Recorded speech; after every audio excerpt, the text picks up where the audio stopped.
Hello, everyone, and welcome back to the English Flow podcast. I'm your host, John, and I'm so glad you're here with us today.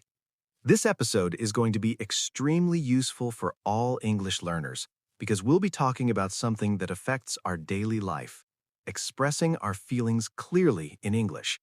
And joining us today is our wonderful guest, Emma. Hi, Emma. Great to see you. Hi, John. Thank you for having me. This topic is very close to my heart because so many learners can speak English, but when it comes to sharing emotions, they suddenly get stuck.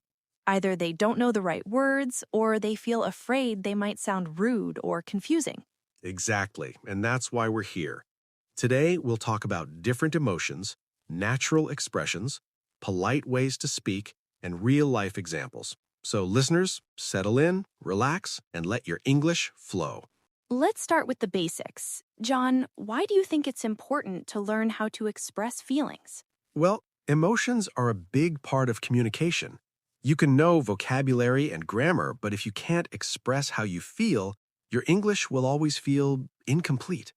For example, telling someone you're stressed or excited helps build strong relationships. Yes, and when you express your feelings clearly, people understand you better. It makes conversations more human and natural. Let's begin with a positive emotion, happiness. Many learners only say, I am happy, but there are many other options. Absolutely. For example, I'm really enjoying myself. I feel amazing today. I'm in a great mood. Or a stronger one, I'm absolutely thrilled. My favorite one is, I'm over the moon. It's very expressive and people love it. Yes, it's fun and emotional. Okay, let's move to the opposite emotion, sadness.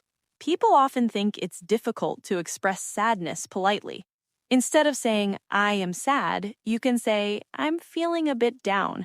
I'm not doing great today. Or my heart feels heavy. These expressions show emotion without sounding dramatic. Stress is very common nowadays. Yes, and many learners struggle with this. Here are useful phrases. I'm feeling overwhelmed. I'm under a lot of pressure. I've been anxious lately. Or, I can't focus because my mind is too busy. These phrases are extremely helpful in work or school conversations. Talking about anger is tricky because you don't want to sound rude. Exactly. Instead of saying, I am angry, try, I'm upset. I'm frustrated. I'm disappointed. These sound softer and more respectful. Yes, they communicate your feelings without hurting anyone.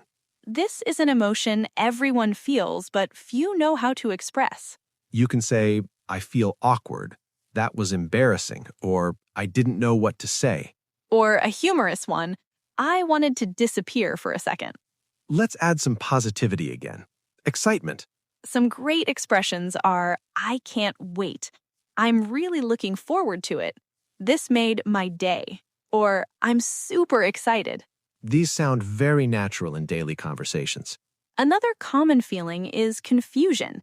Instead of saying, I'm confused, you can say, I'm a bit lost. I'm not sure I understood that. Could you explain that again, please? Very polite and practical phrases. Gratitude is powerful. Instead of just thank you, you can say, I really appreciate it. That means a lot to me. I'm truly grateful. These make your gratitude feel more heartfelt. Sometimes people feel worried but can't express it. Here are natural phrases. I'm a little worried about this. I'm scared something might go wrong. Or, I don't feel confident about this. Very helpful for everyday situations. Sometimes expressing feelings is difficult, so it's good to use soft starters like, to be honest, I just wanted to share how I feel. I hope you don't mind me saying this. These open the door for an honest conversation. We also need phrases to check on others. You can ask, how are you feeling really? Do you want to talk about it? I'm here if you need me. These show care and kindness. Sometimes the trick is using softening words like a little, a bit, kind of. Yes, for example, I'm a bit tired. I'm kind of stressed. I'm a little upset. These sound gentle and polite. Let's show a quick example. Sure. If someone asks, how are you? And you're not okay, you could reply, I've been a little stressed lately, but I'm trying to manage. Perfect. That's honest, simple, and natural. Many learners avoid sharing feelings, but being honest helps you connect with people. Yes, and even simple sentences can express deep emotions. When you're emotional, speak slowly, choose simple words, pause before speaking. These small habits make communication clearer and calmer. Sometimes we feel more than one emotion. You can say, I'm excited but nervous. I'm happy but a little overwhelmed. Very natural and realistic. Empathy is important. Phrases like, I understand how you feel. That sounds difficult. I'm sorry you're going through that. These help you connect with others.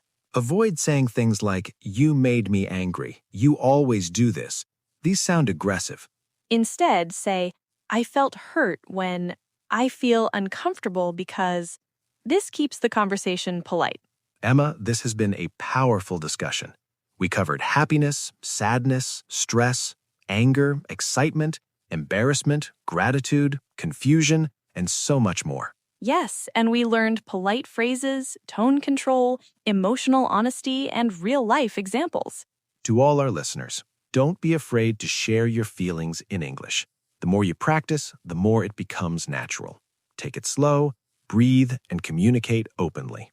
Thank you, everyone, for joining us today. We hope this episode helps you express yourself with confidence. This is the English Flow Podcast. I'm John. And I'm Emma. See you in the next episode.